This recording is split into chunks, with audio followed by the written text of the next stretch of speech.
जम्मू कश्मीर के मुमताज़ आलमदीन मुफस्सिर कुरान मुहक्किक व दानिश्वर मुफ्ती फैजुल वहीद के साले सवाब के लिए हफ्ता के रोज़ गंदोबलेसा की मसाजिदों में दुआया मजालिस व कुरान ख़वानी का एहतमाम किया गया, जिस दौरान उलमाए कराम व आइमा मसाजिद ने मरहूम मुफ्ती की इल्मी दावत इस्लाही तसनीफ़ी बेलविस दीनी खिदमात को खराज तहसीन पेश करते हुए कहा कि इनकी मौत से पूरी कौम गमज़दा और यतीम हो गई है। गंदोबलेसा की मुख्तलिफ मजहबी तंजीमों मुकामी लोगों की तरफ से मुनक्किद दुआया मजालिस के दौरान हजरत मौलाना शौकत अली मीर ने पूरी उम्मत और उम्मत के नौजवानों पर जोर दिया कि वो मरहूम मुफ्ती के मिशन को आगे बढ़ाने में अपना किरदार अदा करें ताकि दीन व दुनिया की कामयाबी हासिल कर सकें। उन्होंने कहा कि वक्त का तकाजा है कि मरहूम मुफ्ती की तरफ से लगाए गए पौधों की आबियारी की जाए और कुरान करीम के मुताबिक अपनी इल्मी ज़िंदगी गुजारी जाए। इसी दौरान मुफ्ती की एसाले सवाब के लिए खसूसी दुआओं का एहतमाम किया गया और इनके अहले खाना से भी हमदर्दी का इजहार किया गया। मज़ीद जानकारी के लिए देखिए इशरत वानी की ये ख़ास रिपोर्ट। अंदर ख़ास तौर से और उमूमी तौर से हर ईमान वाला इससे मुतासिर हुआ है, तो उनके इसाले सवाब के लिए और उनके कारनामों पर रोशनी डालने के लिए जामा मस्जिद बैना ग्वाड़ी में ये तजवीज़ हुआ था कि इजलास मुनक़िद किया जाए, जिसमें खुसूसन उलमा हुफ़ाज़ और फिर इलाके के मुअज़्ज़िज़ीन तशरीफ़ लाएँ और शुरू में ख़त्म कुरान पाक हो और उसके बाद इलाके के मुअज़्ज़िज़ीन और उलमा जो है हज़रत मुफ्ती साहब के दीनी खिदमात पर रोशनी डालें। तो इस सिलसिले में यह आज का इजलास था। तकरीबन 10:30-11 बजे से शुरू होकर 2:30-3 बजे तक ये मुसलसल जारी रहा। बीच में नमाज ज़ोहर अदा की गई। अल्हम्दुलिल्लाह हमारा ये इजलास बहुत ही कामयाब रहा और मुफ्ती साहब के लिए आखिर के अंदर दुआ की गई और हम सब की ये दुआ है कि अल्लाह ताला मुफ्ती साहब के दर्जात को बुलंद फरमाए। मुफ्ती साहब फैजुल वहीद साहब चूँकि ज़्यादातर उनका बचपन जो है वो इब्तदाई दौर जो गुज़रा ज़िंदगी का वो तो देवबंद के अंदर गुज़रा, यूपी के अंदर गुज़रा,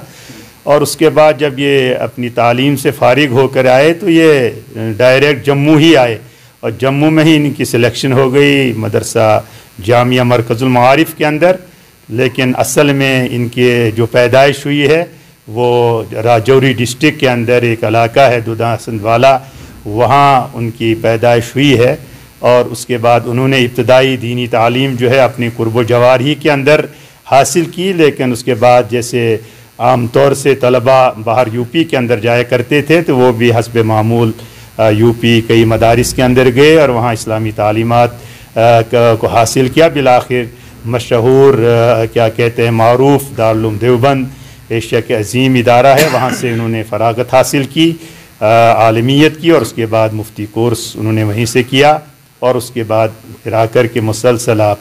जामिया मरकज़ुल मारिफ के अंदर जो इस वक्त एक मरकज़ी इदारा है हमारे सूबा जम्मू के अंदर, वहाँ पर आपने दर्स व तदरीस का काम शुरू किया और माशाल्लाह बहुत ही कम वक्त के अंदर उस इदारे ने बहुत शोहरत हासिल की और बहुत बड़ा मकाम हासिल किया। ये सब कुछ हज़रत मुफ्ती साहब की जद्दोजहद और उनकी काविश और उनकी फ़िक्रों का नतीजा। हज़रत मुफ्ती साहब ने ख़ास तौर से जहाँ इनको इल्म हदीस पर उबूर था, इल्म फ़िक़ा पर उबूर था,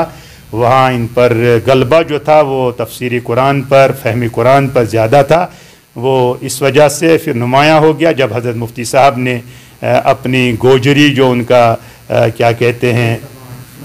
गोजरी ज़बान थी उनकी, उन्होंने गोजरी ज़बान के अंदर सुना गया है, कहा गया है कि पहली बार इस ज़बान के अंदर अगर किसी को शर्फ हासिल हुआ कुरान पाक के तर्जमे और तफसीर का, वो हज़रत मुफ्ती साहब फैजुल वहीद साहब के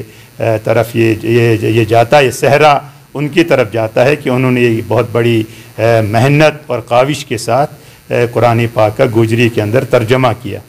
बड़े बड़े उलमा का इस दुनिया से रुखसत होना ये हम सब की बदकिस्मती है और हम सब की महरूमी है और इस किस्म के उलमा बड़े क्या कहते हैं अरसे दराज के बाद पैदा होते हैं। जैसे कि किसी शायर ने कहा है, हज़ारों साल नरगिस अपनी बेनूरी पे रोती है, बड़ी मुश्किल से होता है चमन में दीदावर पैदा। तो इस तरह से हमारे मुफ्ती साहब भी थे, लेकिन हम अब ये अज़म और इरादा करें हम ये अवामुन्नास को ये पैगाम देना चाहते हैं कि हम मुफ्ती साहब के मिशन को, उनके कारनामों को उजागर करें। वो हमारे लिए मशाल राहत है और हम उनके नक्शे कदम पर चलने की कोशिश करें। बहुत बहुत शुक्रिया सर। वस्सलाम।